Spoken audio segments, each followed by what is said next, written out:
Reporting today from the Trans-European Division, we are the media missionaries of Network 7 Media Center.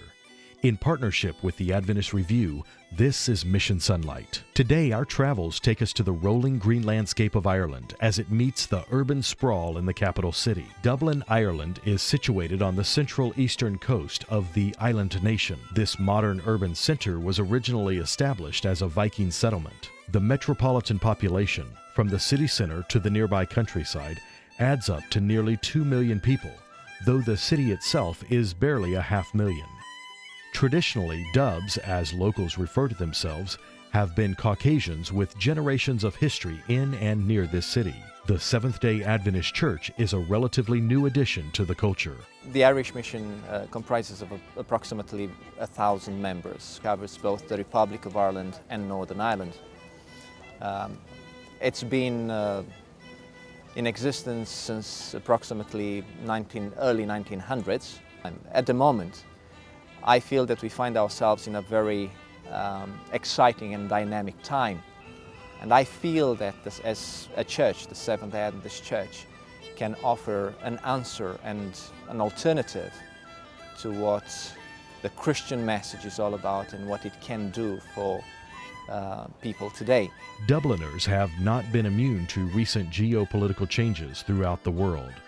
The city has witnessed significant growth as those known as New Irish move into Dublin.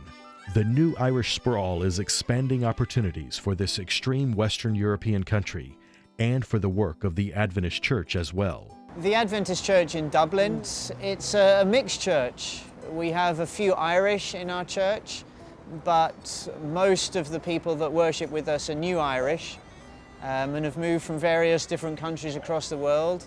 And of course, that's one great thing, because we can, with more people coming here, we have a great opportunity and more people to reach out and to be engaged in mission. And particularly in the last few years, we've had this influx of all the international people coming over, both from Europe and from Asia, from India. And we are welcome them very much into our church. We have many people becoming Irish citizens who are adding to the church in numbers in that way. The Dublin Ranelagh congregation is witness to this growth, and members are eager to share with their new neighbors. We have a lot of people just coming in to see what's going on. One church that is benefiting from the newcomers is the Dublin Ranelagh Adventist Church, situated in the Ranelagh district. The new Adventist members look around their village and believe they have a great hope to share with their neighbors. The Dublin Ranelagh Church is about 100 metres down the road from here, so it's at the very centre of Ranelagh village, and that means it's at there's a lot of people. We have a lot of people travelling past there every single day, and so it's a great place to reach out and to minister from. And Ranelagh, as you can see, is very busy, and there's plenty of traffic coming up and down here, so the church is very public profile on the street. We are very well situated for both the traffic, for the buses and the trains up above coming right by. So right here could not have a better position to help the community. A center of influence must be strategically placed within a city's center of influence so that it can intentionally have kingdom influence. At the moment we have our Better Living Centre here, where they have the health centre and they do the smoking clinics. We have the vegetarian cooking classes and many other activities for the community. The Kushner Center, propelled in part by the arrival of immigrants to Ireland, is responsible for bringing new life to the Ranelagh congregation through innovative personal evangelism and sidewalk sermons. In the Kushner Center at the moment, we mainly run health outreach ministries, whether it's vegetarian cooking, whether it's depression recovery is another one of the programs that we run. And so we have a community prayer time as well. You know, that's a centre for not just the church, but a community centre for people as well. And so it's something that because it's at its beginning, it's something which we're really looking forward to develop and grow so that we don't run just health programs, but we're running a much broader variation of programs as well, whether it's family ministries programs, whether it's helping people financially, or whether it's just simple knitting classes where people can come together and they can mix together and mingle with other people and just kind of meet Adventists socially, you know, so that people understand that Adventists are not weird, wacky people, that we're just normal people who love Jesus. The once quiet Dublin scene for Adventist ministry is now thriving with 4 healthy churches around the city. Rapid growth means finding creative locations to provide meeting space.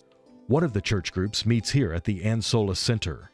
As the congregation becomes more established, the members hope to replicate the methods of outreach that are used at the Dublin Ranelagh Kushner Center. We feel that we need to be a bit more visible. We need to have, to make our presence known by adding or having such a mission center, which is more than just a church building, more than just a building accommodating a congregation. We're thinking of a mission center where training can take place, where community projects can be organized and carried out from, where community awareness or awareness within the community can take place. The members have been proactive. Practical and purposeful architectural drawings of the proposed center have been drafted. Excitement is growing as the search expands for a site to build on or for a building to renovate. This 13th Sabbath, your gift of partnership will bring their dream to fruition. The possibilities, I would say, as far as the mission center is concerned, are quite vast. One possibility would be to actually take over an existing building and just customize it, so to speak. This particular community center that we're using at the moment, sharing with another church, we feel that could serve the purposes of what we have in mind. But of course, we do not want to limit ourselves, and we know that we serve a God of the impossible, and we would like to aim as high as we can, because we want to make God known in the best way possible and through the best means possible. This 13th Sabbath, you personally have the opportunity to make history. Dublin, Ireland has never had a mission overflow before, and so we know that the money will be very, very appreciated, and I can tell you it will go to great use in Dublin, this great city. To all of you who are going to give for the 13th Sabbath mission offering, we would like to thank you for the impact you will make in Dublin, for the people that you will be able to help us reach and Jesus reach in Dublin, and your support is very much needed. This really makes us feel that we're part of a great community of believers, and this is everyone's project. We don't feel it's just our project, but it is everyone's project, and we appreciate your support. The members here are few when compared to other metro cities in Europe, but they are growing day by day with the faith of a simple mustard seed. God has sent them plans and people. Before Sabbath, March 25th, ask Him how much He wants you to send to the faithful Dubs in financial and prayer offerings. Then answer Him liberally and bring His coming one day sooner. The 13th Sabbath offering is a statement of global togetherness for the Seventh-day Adventist Church. Join our global family. In partnership with Adventist Review, where you can find more media like Mission Sonlight on demand at artv.adventistreview.org and Apple TV, Roku, and iOS devices, and reporting from the Trans-European Division, this is Mission Sonlight.